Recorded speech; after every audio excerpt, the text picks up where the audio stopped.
You hear the stories, a winter ghost on skis, a nation of snipers holding back a red tide. But that was 1939. This is 1944. The game has changed. The Red Army isn't the clumsy giant from the Winter War. It's the veteran machine that chewed up the German 6th Army at Stalingrad. It's coming back to Finland to finish the job. 150,000 men, 600 tanks, 1,000 planes, an artillery storm so dense it levels forests before the infantry even moves.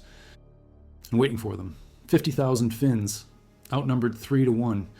Their backs to the wall on a tiny strip of land between two lakes. This isn't a story about winter ghosts. This is a story about a summer slaughter, about how 50,000 men looked at impossible odds and did not break. This is the story of Tali-Ihantala. If you value documented military history like this, subscribe. It's the best way to support our work. Also comment from which city you're hearing this from. This script is researched and factual, drawing from deep archival work, particularly the operational analysis in Ari Raunio and Juri Kielin's multi-volume series on the Continuation War, which provides minute-by-minute battlefield data, and the strategic overview of Soviet intentions detailed by Finnish historian Otto Manninen in his 1994 publication Molotovin Cocktail, Stalin and Vodka, which examined declassified Soviet archives. Now back to the information. It begins on June 9th, 1944.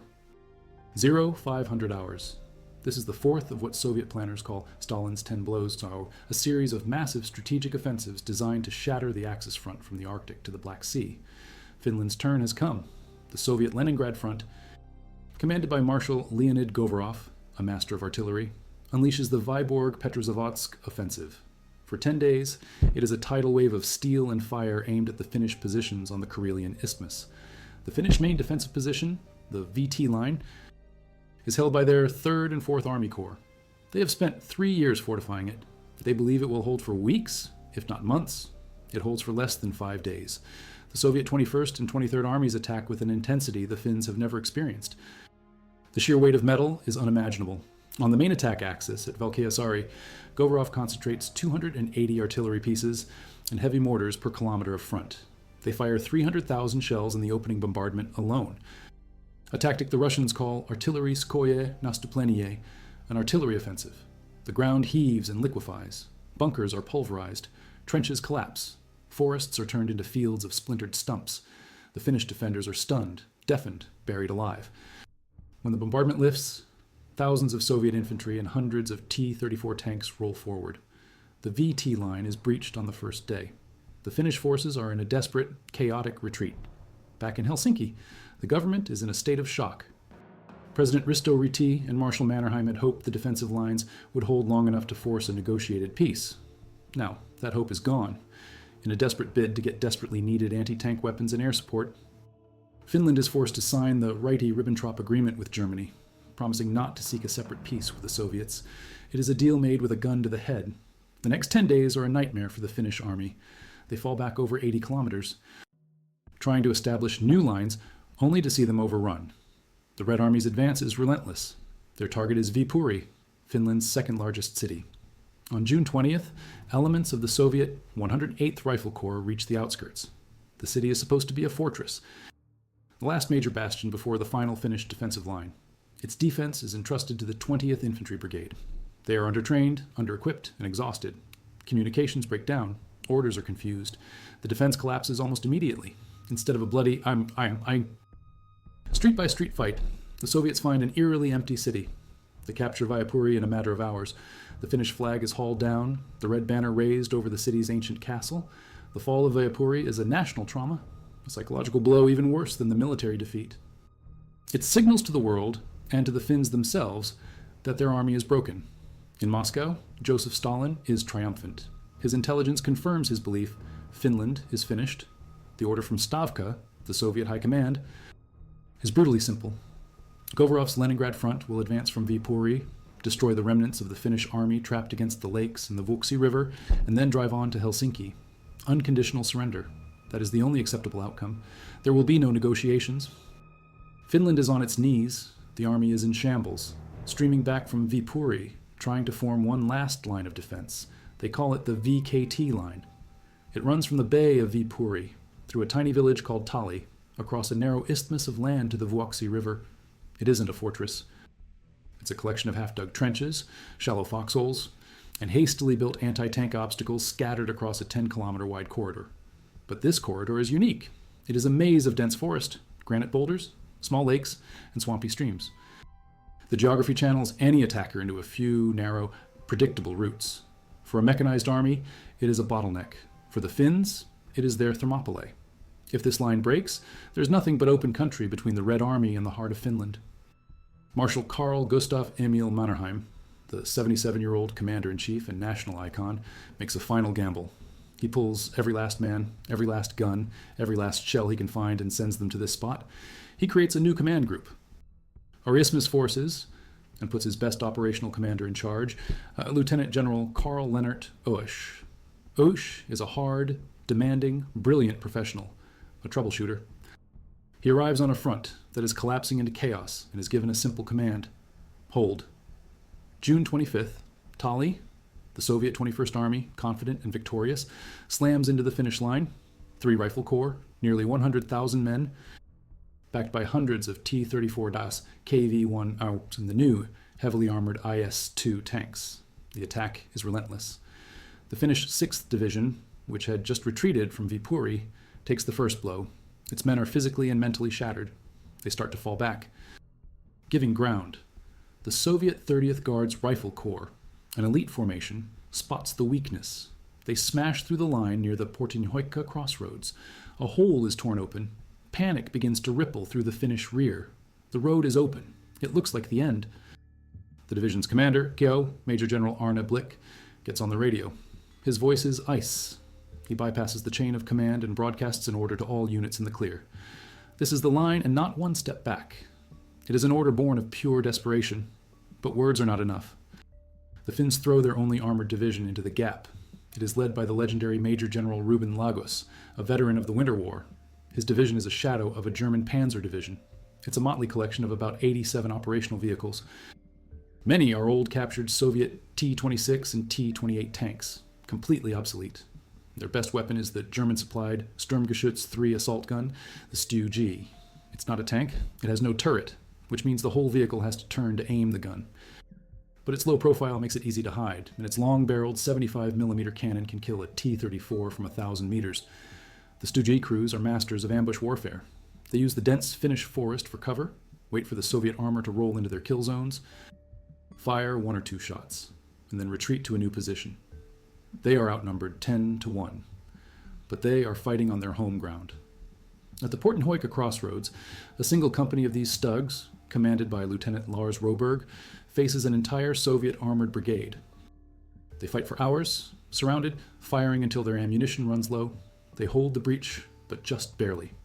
For 5 brutal days, the battle for Tali is a chaotic, swirling brawl in the woods, fields, and around small lakes like Lehtimojärvi.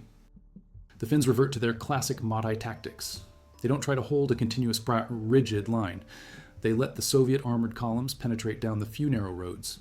Then they sever the columns from their supporting infantry with mortar and machine gun fire. They attack the columns from the flanks and the rear, chopping them into smaller, isolated pockets, bodies, and then systematically destroy them. The forest itself is a weapon. The Soviet tanks cannot deploy into broad formations. They are trapped on the roads. Perfect targets for Finnish anti-tank guns and suicidal infantry attacks with satchel charges, but the Soviets have something the Finns can't match: seemingly infinite numbers. For every tank the Finns knock out, 2 more appear. For every infantry assault they repel, a fresh battalion is launched an hour later. The sheer weight of the Soviet artillery is crushing. The sky is black with Soviet Sturmovik and Yak fighter aircraft. The Finns are bleeding. They are running out of men, out of ammunition, out of time. By June 30th, General Oesch understands that Tali cannot be held. He makes a brutally difficult decision. He orders a planned retreat. This will not be a panicked rout like at Viipuri. It will be a fighting withdrawal, planned to the minute, under the cover of darkness. They will fall back a few kilometers to an even narrower, more defensible position. A line of low, rocky hills and ridges behind the small village of Ihantala. This will be the real last stand. As the Finns pull back, they unleash their own secret weapon. It's not a tank or a plane. It's a system, a revolutionary method of artillery fire control, developed over 2 decades by the brilliant but eccentric General Vilho Petter Nennonen. The Finnish artillery was a chaotic mix of different guns from all over the world. Old Tsarist Russian cannons, modern Swedish Bofors guns, French, German Operker and Italian pieces. Nenonen's system used a complex set of mathematical calculations, pre-plotted on a map grid that allowed all of them, regardless of their caliber, range, and or location, to instantly focus their fire on the exact same target at the exact same time. A single forward observer, a young lieutenant hidden in a tree or a ditch with a radio, could see a Soviet attack forming. He would whisper a set of coordinates. Miles away, in camouflaged fire direction centers, officers would slide rulers on a plotting board, make a quick calculation, and give the firing command. Within 60 seconds, the fire of up to 21 artillery battalions, that's over 250 guns, would fall on a single grid square just 100 meters by 100 meters. It was a storm of high explosives that came from nowhere and landed with perfect, terrifying accuracy. The Soviets had never seen anything like it. They called it the fire spout. And at Ihantala, it would become the tool that broke the Red Army's back. At the same time, another lifeline arrives from Germany. It's called Gefechtsverband Kulme, or Detachment Kulme, a small elite Luftwaffe unit commanded by Lieutenant Colonel Kurt Kulme. It's a mixed force of Junkers 87 Stuka dive bombers and Focke-Wulf 190 fighter bombers. About 70 aircraft in total. Against the 1,000-plus planes of the Soviet Air Force, it's a drop in the ocean, but they are battle-hardened veterans of the Eastern Front. They know how to kill Soviet tanks. On July 2nd, as the Soviets are massing for their main assault on the new Ihantala line, Detachment Kulme arrives over the battlefield. The Stukas, with their infamous Jericho trumpet, sirens screaming, dive almost vertically onto the packed Soviet tank columns. The Focke-Wulf 190s, superior to most Soviet fighters, clear the skies and then come down to strafe infantry and supply trucks with their cannons. For the first time in weeks, the Finnish soldiers on the ground see something in the sky that isn't trying to kill them. The psychological boost is immense. Detachment Kulme flies up to 10 sorties per day, working in perfect coordination with the Finnish army. Finnish forward air controllers, sitting right on the front line, guide the German pilots to their targets using radio. The combination of German close air support and Finnish massed artillery fire is devastating. If you value this kind of deeply researched history, consider subscribing and hitting the like button. It tells the algorithm that stories of courage and strategy deserve to be seen. Let us know in the comments which battle you think defined the spirit of a nation. This script relies heavily on the detailed battle reconstructions found in works like Tali-Ihantala, 1944, by Erkki Kekkola, a definitive study that cross-references Finnish and Soviet unit diaries to create a precise timeline of events. Now back to the fight for Finland's life. July 1st. The Battle of Ihantala begins. The battlefield is tiny. A few square kilometers of rocky ridges, open fields, and the Ihantala Church Hill. Here, the Finns have concentrated 6 divisions, including the elite 3rd Blue Armor Brigade. They are exhausted, but their morale is hardening into a cold fury. They have nowhere left to retreat. The Soviets throw their 108th Rifle Corps at the line. The attack is preceded by an artillery barrage that shakes the earth for an hour. Then come the tanks, dozens of them, with waves of infantry swarming behind, screaming, "Ura!" The Finnish lines bend. A Soviet regiment breaks through the defenses of the Finnish 30th Infantry Regiment and reaches the Vakola crossroads, deep behind the main line. It's another moment of crisis. But this time, the Finns are ready. There is no panic. They counterattack immediately with everything they have. Jaegers, infantry from the reserve 6th Division, and the last of Ruben Lagas's Stugs. The fighting is at point-blank range, in the smoke-filled woods and on the dusty roads. And now, the Finnish infantry has a new weapon of its own. Thousands of them have been flown in and rushed to the front from Germany. It's called the Panzerfaust. Tank Fist, a simple, single-shot, recoilless anti-tank weapon. It's light enough for one man to carry. And its shaped charge warhead can burn through the armor of any tank the Soviets have, even the monstrous IS-2 heavy tank with its 120 millimeters of frontal armor. Suddenly, every Finnish infantryman is a potential tank killer. Young men, some just teenagers with only minutes of training, become hunters. They crawl through the shell-torn landscape, wait for the Soviet tanks to pass, and then fire from the flank or the rear at ranges of 30 to 50 meters. They call them tube ghosts. In the chaos of Ihantala, they destroyed dozens of Soviet tanks this way. The Panzerfaust, along with its bigger brother, the longer-range Panzerschreck, turns the tide of the ground war. It empowers the infantryman, giving him the power to stand up to the armored spearheads that had seemed invincible just days before. The fighting is indescribable. For 9 solid days, the battle rages without pause. There is no front line, just a chaotic, swirling meat grinder. The Finns are running on pure will. They call it sisu. It's a word that doesn't really translate into English. It means grit, stubbornness, courage, resilience, and a refusal to give up, all rolled into one potent national characteristic. It's the soldier who stays at his machine gun until he is killed. It's the artilleryman who keeps firing his gun even as Soviet shells land all around his battery. It's the medic who runs into a storm of fire to drag a wounded comrade to safety. The men fight for days without sleep, their faces black with cordite and dirt. Fueled by coffee and a grim determination, the sound of artillery never stops, a constant, deafening roar that becomes the soundtrack of their existence. The air is thick with smoke, dust, and the sweet, sick smell of death. The fields and forests are littered with the burning wrecks of tanks and the bodies of men from both sides. The climax comes on July the 6th. In a stroke of incredible luck, the Finnish Radio Intelligence Service, led by the brilliant cryptanalyst Colonel Reino Halamaa, intercepts and decodes a Soviet radio message. They learn the exact time and location of the next major attack. The Soviet 63rd Guards Rifle Division and the 30th Guards Tank Brigade are going to try and break through the line held by the Finnish 6th Division. Near the village of Noskua, it's a priceless gift of information. General Oesch now knows his enemy's plan. 20 minutes before the Soviet attack is scheduled to begin, he plays his trump card. He orders the entire artillery force of the isthmus, 254 guns and heavy mortars, to fire on the Soviet assembly areas. The effect is catastrophic. The Finnish shells catch the Soviet infantry and tanks packed tightly together in the forests and on the roads. Ready to advance, the barrage lasts for 15 minutes, dropping 4,000 shells into a tiny area. It shatters the Soviet formations before they can even move. When the bombardment lifts, the Soviet attack still goes forward, but it is a shadow of what it was meant to be. It is disorganized, weakened, and runs straight into a wall of prepared Finnish fire. It is broken up and destroyed. The Soviets try again and again. They shift their focus, pushing at different points along the line. But each time, the same thing happens. The Finnish defense is a flexible, living thing. They give ground where they must, but they always counterattack. And always, there is the artillery. The fire of Neninen's guns falls like a hammer from God, crushing every Soviet assault before it can gain momentum. By July 9th, the Soviet 21st Army is bled white. It has suffered horrific casualties. It has lost over half of its tanks. More than 300 of them are burning wrecks scattered across the battlefield of Tali-Ihantala. The attack stalls. The offensive grinds to a halt.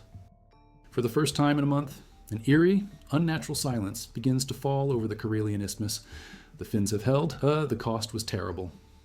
In those 2 weeks of non-stop, high-intensity fighting at Tali-Ihantala, the Finns suffered over 8,500 casualties. 1,400 killed, and the rest wounded or missing. The Soviet losses were even worse. While exact numbers are still debated by historians due to censored Soviet-era records, it is estimated they lost over 22,000 men killed and wounded. The battlefield was a graveyard of men and machines, but the Finnish victory was not just tactical, it was strategic. And here's the final, crucial piece of the story. A detail confirmed only after the fall of the Soviet Union, when the archives in Moscow were open to Western and Finnish historians. On July 10th, 1944, the day after the last major assault failed at Ihantala, Marshal Govorov sent a report to Stavka. He stated that to break the Finnish defenses would require a massive reinforcement of his forces and a complete halt to regroup. At the same time, reports were flooding into Moscow about the stunning success of Operation Bagration against the German Army Group Center in Belarus. Stalin looked at the situation. He saw the massive, unexpected casualties his forces were taking in Finland. He saw the fanatical resistance and the terrain that negated his numerical superiority. He saw that conquering Finland was going to be too slow, too bloody, and too costly. It was a strategic sideshow. The main prize, the race to Berlin, was now on. He made a choice. The same day, Stavka issued a new directive.